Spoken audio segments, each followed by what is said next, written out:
So I'm going to ask you guys questions, so there's definitely participation that's going to happen. All right, so does anybody know what kind of animal this is? Handsome. He is very handsome. I have to do that. Right? Anteater, I heard. Yep, so he is what is called a Tamandua, or if you've heard Tamandua, same thing. He is also known as a lesser anteater, but we don't let him know that. We don't think any less of him.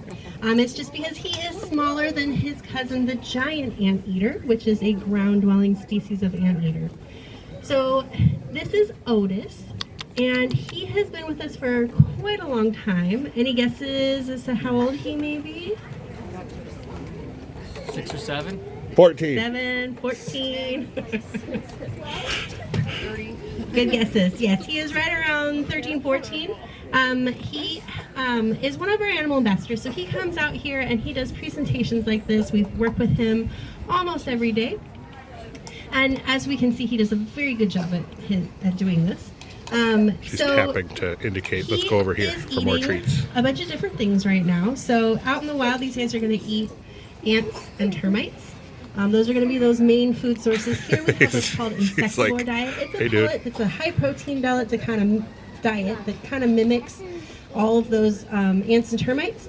Ants and termites are not necessarily something that we can feed here because, one, we don't have South American species, which is where these guys are from, and two, we would have them all over the place. So if you can imagine having ants and termites all over your house, we don't want them here either.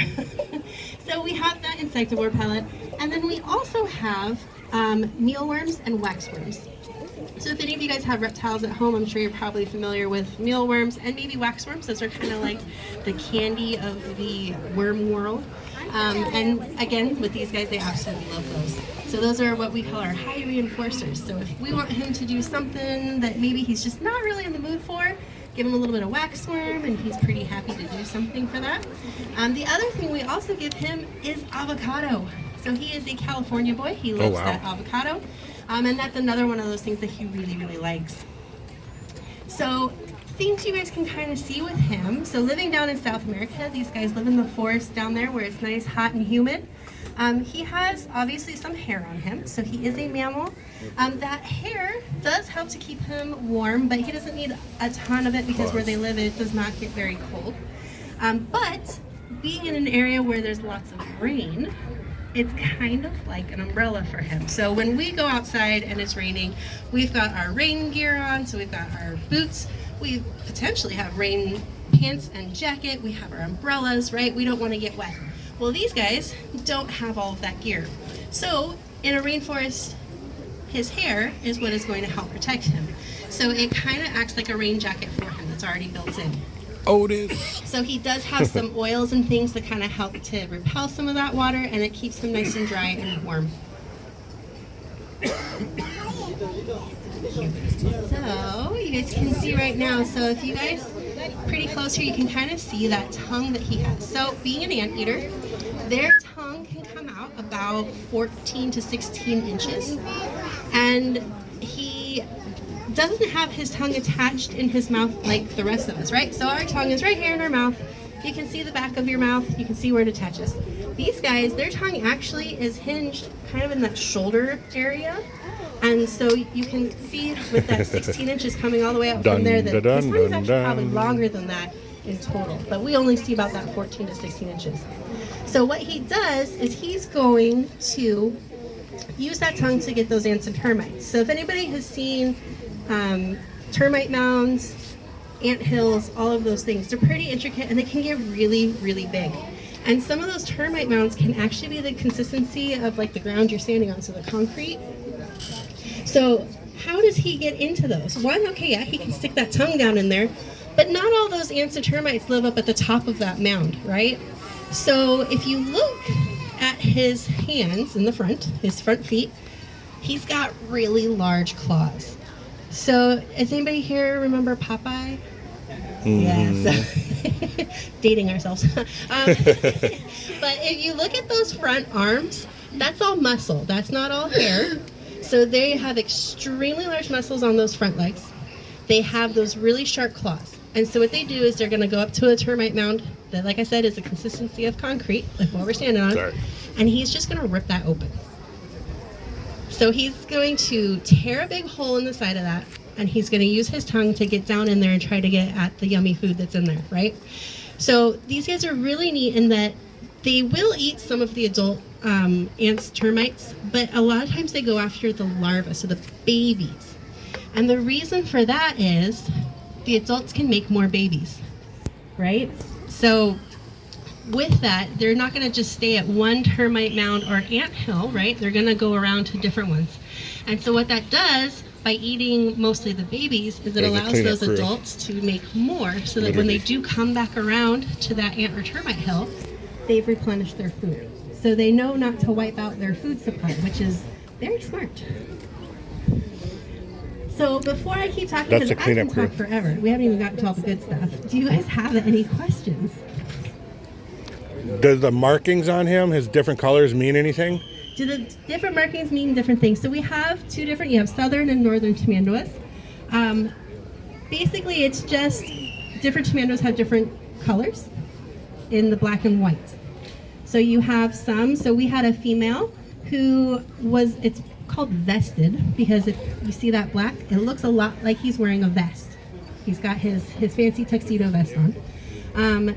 And then there's other ones that are more just blonde. So they don't really have that dark black coloration on them, or there's varying degrees of that vest. So our female, Beatrice, she really didn't have much of a vest at all. There's just a little bit on her shoulders. Otis here obviously has a very, very dark vest. And Beatrice and Otis actually had a baby. His name is Mani, and I'll get to him in a minute. Ooh, scary. He's a little bit of a mix of both. So he's got a light vest, not nearly as dark as his dad. So it just kind of varies between each animal. All right, so things you guys also might know. So we talked about the claws, his tongue. Obviously, he's got a really great sense of smell, right, guys?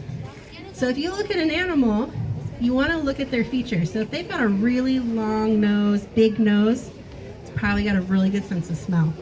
If they've got a really big set of ears. So if you look at him, his ears kind of look like Shrek. If anybody's watched Shrek, they kind of look like Shrek ears. But if you look, they're kind of in a cone shape. And compared to his head, they're actually pretty big. So he's got a pretty good sense of hearing. Now, if you guys see his eyes, do they look very big? Nah, they're just little teeny tiny eyes. So they really don't have a very good sense of sight. These guys are nocturnal, so they're going to be out at nighttime. So they don't necessarily need to be able to see that well, because they're going to be using their sense of hearing and their sense of smell. Another cool thing, if you guys watch him, he's doing it right now, is that tail. So these guys are what we call arboreal species. So we talked about his cousin, the giant anteater. They are going to be living down on the ground. They don't climb. These guys, being arboreal, are going to live up in the trees. So living in a forest, it's very well adept to get around all those branches. So if you watch that tail, his tail is called prehensile. So who knows what prehensile means? Go ahead, shout it out. It means that it works as like another limb. Right, so it works like another limb. So it's like a hand, so it grasps. So he could actually hang from that tail if he needed to.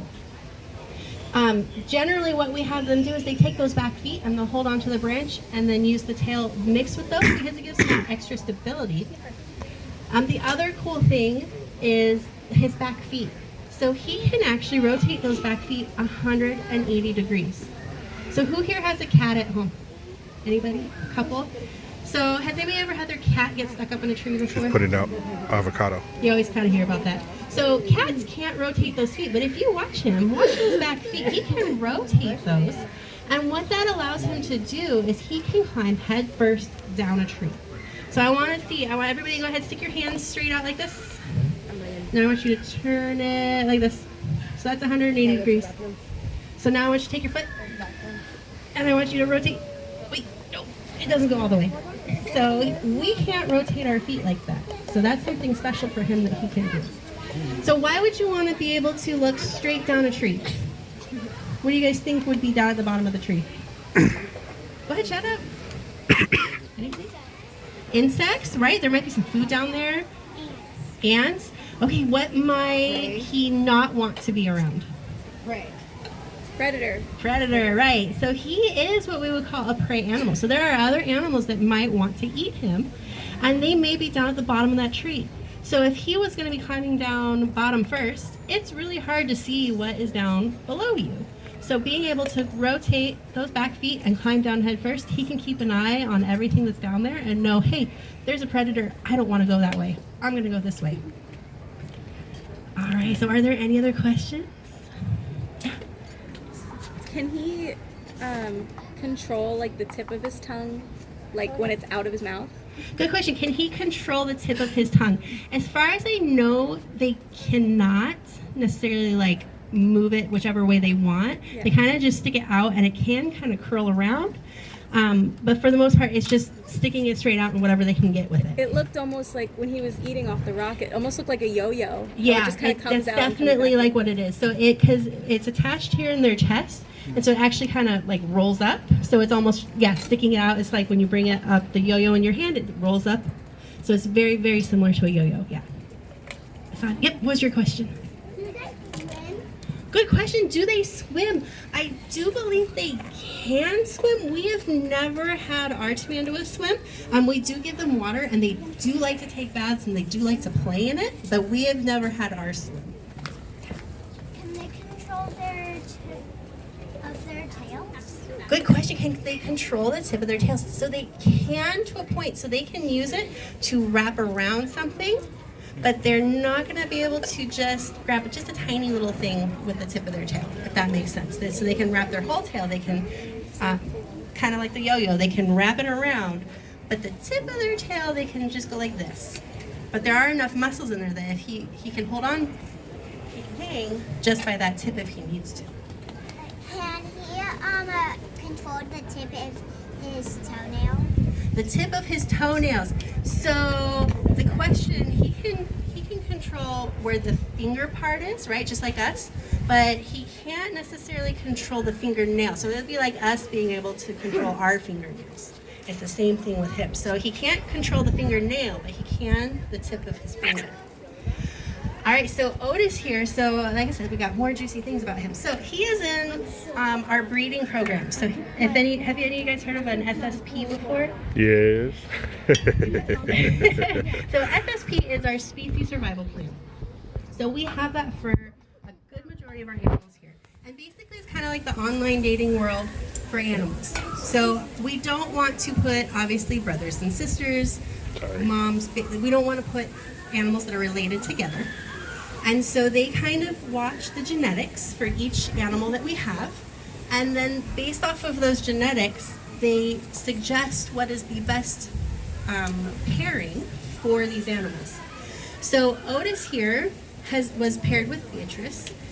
She has sadly passed, but we did get another female. Her name is Stella, and she is here, and she is able to be with Mr. Otis here, and also his son, Mani. So we are letting Otis have some time with Stella because he was successful with Beatrice before and had Mani.